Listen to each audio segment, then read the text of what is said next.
Hello, guys and gals, and welcome to another episode of Unique Items. Today we're going to be going over a very popular one this season, which is the Rod of Kepeleke. The Rod of Kepeleke, I think, has topped the charts in terms of its popularity because it is a very powerful item, but not only because it's a powerful item, but because of the way that it drastically transforms the skills in which it's associated with, which is any core skill, by the way, including core skills that can be converted into other skills. As an example, let me just go ahead and put on a Washe Paw, and I'm going to show you what my payback looks like without the, the ability. So this is what my payback looks like without Rod of Kepeleke, which is kind of cool. It's not terrible, but it's not amazing. However, with Rod of Kepeleke on, it turns into a core skill, which no longer has a cooldown, as you can see here with the rather long cooldown on payback. And not only does it turn into a core skill, but it also changes the way that the skill works as long as I have maximum resource when I fire it. As you can see here now, it's got a massive effect, which just looks drastically different than the previous times that you utilize it. And we'll be going over more of this in detail as we go forward, but let's talk about some of the other things when it comes to this particular item first, and then we'll dive into the nitty-gritty of how it changes the abilities and turns them into something else entirely. So first off, let's cover the item itself, the Rod of Kepeleke. It is a quarterstaff, so it does come with a very nice 45% block chance, which block chance is actually very good this season. There are a lot of ways that you can enhance your damage through block chance, like for instance the Infighter Paragon board, as well as the very effective multiplier for critical strike damage through your block chance, which I think has actually become one of the best aspects for the Spiritborn, pretty much like bar none, because of how much it multiplies your critical strike damage by. It's called the aspect of redirected force, which is gain critical strike damage equal to 70% of your block chance. Blocking doubles this bonus for 10 seconds, so it's a total of 140% of your block chance, which is yeah, it's a lot of damage that could potentially be added to a character, especially if your character is based off of critical strike. The Rod of Kepeleke also has a huge maximum resource bonus. As you can see, mine is 17 to 35.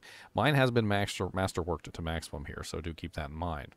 I also have a huge critical strike bonus of 156 to 195%.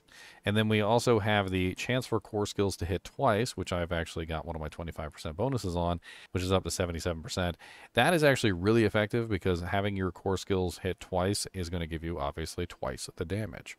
And that's going to apply to anything with a core skill tag. We also have +5 to velocity on here, which +5 to velocity is one of the passives on the character. And velocity is the one that gives you vigor, depending on whether you've moved within the, foreseeable future. So if you've dealt damage within the last 5 seconds and are moving, you generate 7 vigor per second. So essentially just moving around and dishing out damage can give you a vigor return, which is going to be useful to obviously generate more vigor for your attacks. We also have the special effect on the Rod of Kepeleke, and that is where the bulk of this ability comes in, or this weapon. It says your core skills are now additionally basic skills and free to cast. Now, this does not mean that they generate vigor, however. So this is something that's kind of important, is that even though they are basic skills and even though they are free to cast, they actually don't generate any vigor themselves. So it is important that you tie this together with other ways to restore vigor, and we'll talk about some of those in a minute. Then, on top of this, it says, but deal 30% reduced damage based on their vigor cost. When cast at maximum vigor, your core skills will now consume all of the vigor that you have on your bar to return to their full damage and cast at their largest size, so they get a size increase. And on top of the size increase, they also become a guaranteed critical strike, dealing up to 3% times critical strike damage multiplier per point of vigor that you have spent this way. So stacking your vigor is also very important for this particular build because you're going to get a large amount of damage multiplier. As an example, let's take the Melted Heart of Seleg, which is one of the biggest multipliers that you can get for vigor, right? So you get 60 max resource with the the Melted Heart of Seleg. Well, the Melted Heart of Seleg is going to give you a 3 times multiplier per point, so that's times 3, which is a 180% times critical strike damage multiplier, which is certainly nothing to sneeze at. When it comes to critical strike damage on this, you're stacking critical strike damage, and you're also going to be stacking vigor to max out the total amount. In fact, for this particular weapon, I would strongly recommend that you take the vigor nodes when it comes to the board. There are quite a few maximum resource nodes that you can get access to. Utilize a magic node bonus, like for instance the Menagerist here, to give you a bonus to these magic nodes. There are also ones that exist just on the board willy-nilly, which you're also going to want to take. And I would also recommend that if you're using the Rod of Kepeleke, you also take the Spiritual Attunement, that gives you 30 maximum vigor for having an ultimate skill equipped, which is going to give you even more multiplier into your critical strike damage.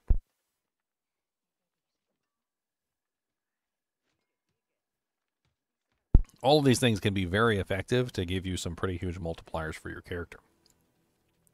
Now, the Rod of Kepeleke doesn't stop there, because it also gives you some other interesting bonuses to the way that the skills work, and we'll go over some of those in a minute. First, let's cover the flavor text. So, beyond the world disc doth lie, the keeper serpent Kepeleke. Ceaseless the serpent grows, and thus must ever consume his own tail, lest the world be overtaken. Lintel XII. So, in this particular case, with Payback, it makes my ability larger, obviously, and also makes it more just functional in general. But let's play around with some of the other core skills, and let me show you how they work in difference to the other abilities. So first we'll use the Washe Nakpa, and we'll change out the core skills, and we're going to play with each one. So first off, Payback is not a core skill, but it can become a core skill through Poised Payback. Touch of Death is also not a core skill, but it can become a core skill through the Poised Touch of Death right here. So if we utilize Touch of Death without the Washe Nakpa, you'll notice that it doesn't really have like a crazy amount of change to the way that the ability works. I mean, it has obviously the little doodads. It's not really that big of a deal, right? Let's go ahead and put the Rod of Kepeleke on, and let's see how it changes the ability.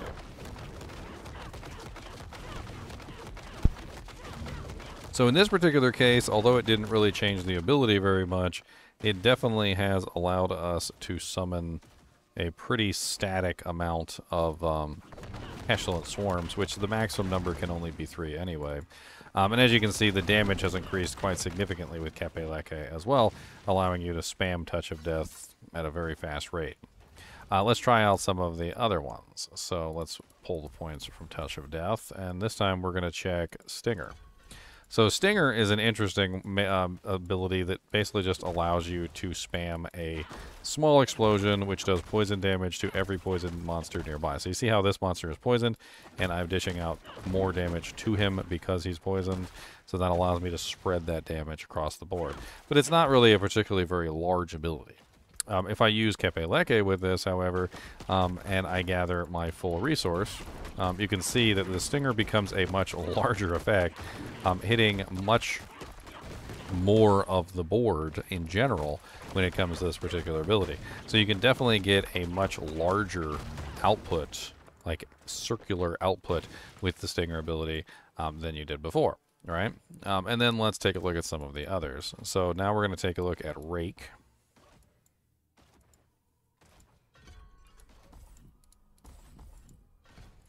So Rake is a really interesting one because Rake has a relatively small effect.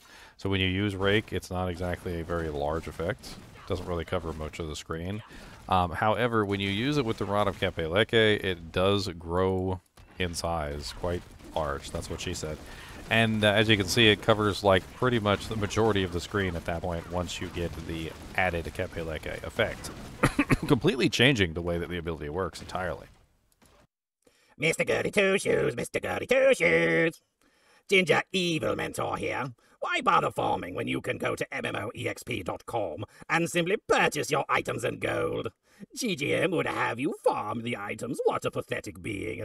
Use code GEM Ginger Evil Mentor for 6% off your entire purchase. And don't tell Ginger Gaming Mentor that I was here. And then we also have the quill feathers. Now, I didn't really notice a huge difference with the quill feathers, to be perfectly honest, when I was using the quill feathers without the rod.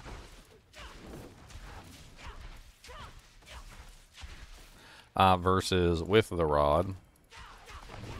I didn't really notice like a huge difference in the way that this particular ability functioned. It seems to be mostly the same, if not almost identical. It might be adding a couple more feathers, it looks like. What do we got? Like 1, 2, 3, 4, 5. It's kind of hard to count them. It definitely does seem like there's more feathers, though, when it hits the maximum number. Maybe I'm just imagining things. I didn't really notice like a huge change in the way that Quill Volley worked through the Rod of Kepeleke. Moving on, we also have Crushing Hand. Now, Crushing Hand has a very interesting aspect, which allows it to attack 10 times on the third attack, which is amazing, by the way. And it stacks with this even more so. But when you use Crushing Hand without the Rod of Kepeleke, it just looks like this. It's not exactly like the most amazing thing in the world. It's just some explosions. They're not very large explosions. And when you use the aspect that increases it, it's like 10 explosions that happen all over the place. But the Rod of Kepeleke increases the size of those explosions dramatically, as you can clearly see here. And they turn into some rather dramatically sized explosions. And with the addition of the 10 additional hits, you can make that even crazier, to be perfectly honest. Just a lot of hits that you can potentially get through the Rod of Kepeleke. I think that the Rod of Kepeleke is probably one of the most powerful items in the game at this point for the Spiritborn, and works very well with a large number of builds. Not only does this work extremely well with Crushing Hand, Quill Volley, Rake, Stinger, it also works very well with Payback and Touch of Death. All of them can be very effective utilizing the Rod of Kepeleke. On top of this, we also have just a massive amount of damage that can be obtained through stacking 2 different buffs. So the first buff that you're stacking is Critical Strikes, and the second buff that you're going to be stacking is Maximum Vigor. So you want to stack both of these in tandem with each other to get the maximum damage output that you can. And there's a lot of ways that you can potentially get Maximum Vigor, and there's a lot of ways that you can potentially get Critical Strikes. Now, there's also other multipliers that you can take advantage of that are more generic. Obviously, the resolve stacking is a very generic multiplier that you can take advantage of that I think most people are utilizing at this point through the Colossal Glyph. I don't think there's very many people in the game that aren't utilizing this one at this moment, because the 2% multiplier can be applied almost infinitely. I think I've heard of somebody getting up to 60 resolve at this point, because you can get resolve on your amulet, you can get resolve on your armor, you can get resolve on your pants, you can get resolve on your helmet, and so forth and so on. And by the time you're done, you can get some very large multipliers. Now, another thing that we need to talk about with this particular build with the Rod of Kepeleke is the Ring of the Midnight Sun. Now, I will be covering this in a separate video, but it's important to talk about this one right now. Is that the Ring of the Midnight Sun is the way that people are able to spam abilities with the Rod of Kepeleke. So, without the Ring of the Midnight Sun, what happens is when you use your ability, you're just going to burn all your resource, and it's not going to come back. This is because, just in general, when you're dealing with the Rod of Kepeleke, you burn all of your resource every single time you use your main ability at its maximum potential. And the Ring of the Midnight Sun has a special effect on it, which is when you critically strike, you regain 50% of the vigor that you've spent in the last 2 seconds. The Rod of the Kepeleke guarantees that you will critical strike if you spend all of your vigor from the highest portion, which means that this 50% can be affected by bonuses that would otherwise increase the amount of vigor that you get back from effects. This is the spirit regeneration or energy, I can't remember, vigor generation. Here it is right here. So all of these are kind of the same thing anyway. They're all resources, and they all pretty much do the same thing. As you can see, I'm currently at 41%.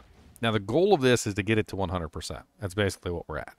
So if you have a 50% Midnight Sun and you stack on a little bit of regeneration in the form of a couple different sources, you can bring that vigor regeneration up to the added value to 100%.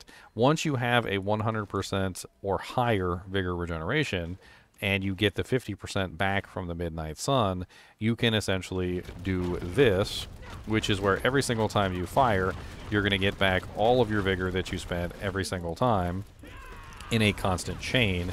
And this, of course, determines whether or not you can fire off the abilities in a constant sequence.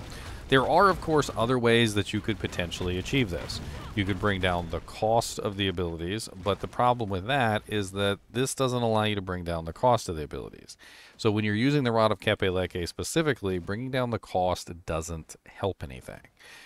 They also do not generate resource themselves, which is also very important.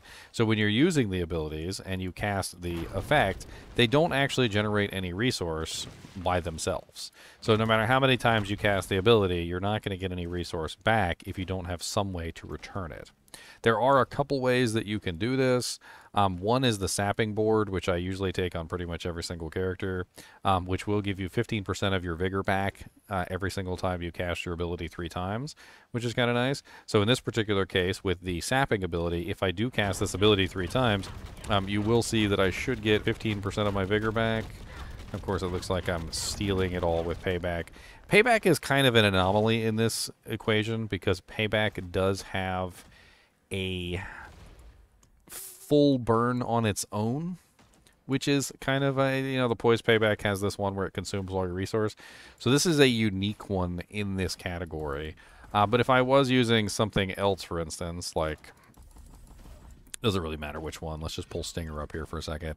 And I cast Stinger 3 times in this particular case. You'll see that I'm restoring 15% of my resource per 3 attacks, which at least is one way that I can restore some resource by utilizing the same ability multiple times. There are also other glyphs, like you can potentially be using the glyph that gives you the 3 resource back every single time you crit, which is fitness. So skills that critically strike will give you 3 vigor back every single time they critically strike. There's a lot of various ways that you can potentially approach this, but as of right now, the Ring of the Midnight Sun seems to be the best option and the easiest one, in fact, because all you need is a 50% Ring of the Midnight Sun in combination with your Rod of Kepeleke to get those multipliers.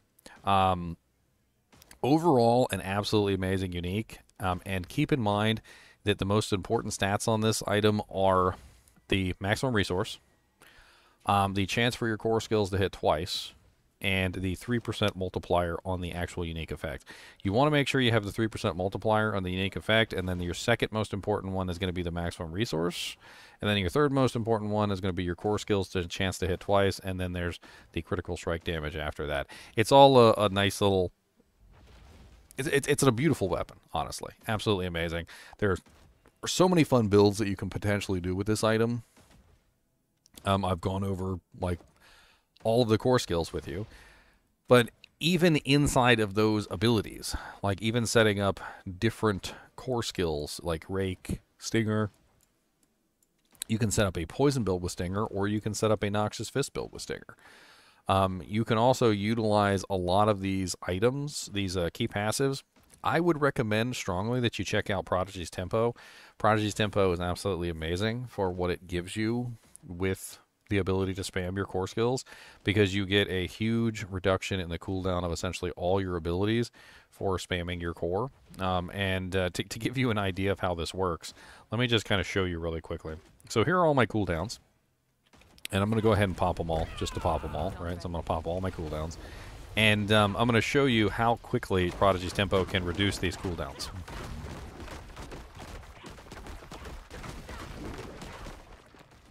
And that's it. Now all my cooldowns are reset. Prodigy's Tempo is absolutely amazing for resetting cooldowns, and if you're looking for an ability to like maintain 100% uptime on your cooldowns, this is the one you want to look at. Also, interestingly enough, if you're converting a potency skill into a core skill, you're also converting that potency skill into a basic with the Rod of Kepeleke, which takes you down an entirely different road with Prodigy's Tempo, which does even more. So as an example, potency skills like Payback or Touch of Death are potency, core, and basic with Rod of Kepeleke, which means that under Prodigy's tempo, they offer the ability for you to have the other effect as well. So every third consecutive cast of the same basic skill increases all purchased ranks for all abilities by 2, and you also get the cooldown reduction as well. So you'll notice that I'm currently at rank 5 for Payback, and I'm going to go ahead and spam all my abilities real quick. And then when I start spamming Payback, you'll notice that all my abilities are resetting, and Payback is now level 7, because I'm also getting the additional skill ranks for spamming Payback as well, which means I can pretty much just spam all my abilities as fast as humanly possible if I want to, which is really freaking cool. Overall, I think a lot of people are going to be hunting for this, and speaking of hunting for it, where can you find the Rod of Kepeleke? Well, let's hop over to Diablo 4.life, and I'm going to show you the guide here. So we've got the tools, target farming uniques, and you can pick the Spiritborn and the Rod of Kepeleke, which comes from Duriel the Maggot King and Andariel the Maiden of Anguish. So if you're trying to farm one specifically, you can definitely do that. Also, on top of this, the gambling is absolutely amazing this season, and you can definitely get a lot of items through gambling. There's also a seasonal bonus that allows you to gamble more items depending on how many points you're going to put into it. And I would strongly recommend that you grab this one. It's the Urn of Curiosities, which is boost the chance of receiving a second item when purchasing from the Purveyor of Curiosities. And there is a very strong chance that if you gamble, for instance, a quarterstaff on your character, that you can most likely get access to that ability or that staff, and then you can start your character early with the Rod of Kepeleke, or you can try to hunt an ancestral one from Andariel or Duriel. Let's go give it a try real quick just to see what I get. I actually need a Helm of Ebiwaka on this character, so let's try and gamble the Helm of Ebiwaka. So I've got 200, and unfortunately I didn't get it, but 200 was only 4 purchases, right? However, I got 1, 2, 3, 4, 5, 6 items. So I did get extra items as I gambled. The extra items that you gamble have been crazy, and the unique gambling chance has been a lot higher this season than before. I have gambled a lot of uniques from the gambling tree, so don't turn that away. Give it a try and see if you can gamble yourself a Rod of Kepeleke early. I think that's pretty much it for this unique. I do appreciate you guys and gals joining me for these videos, and as always, be sure to hit that like button and the subscribe button, and keep watching.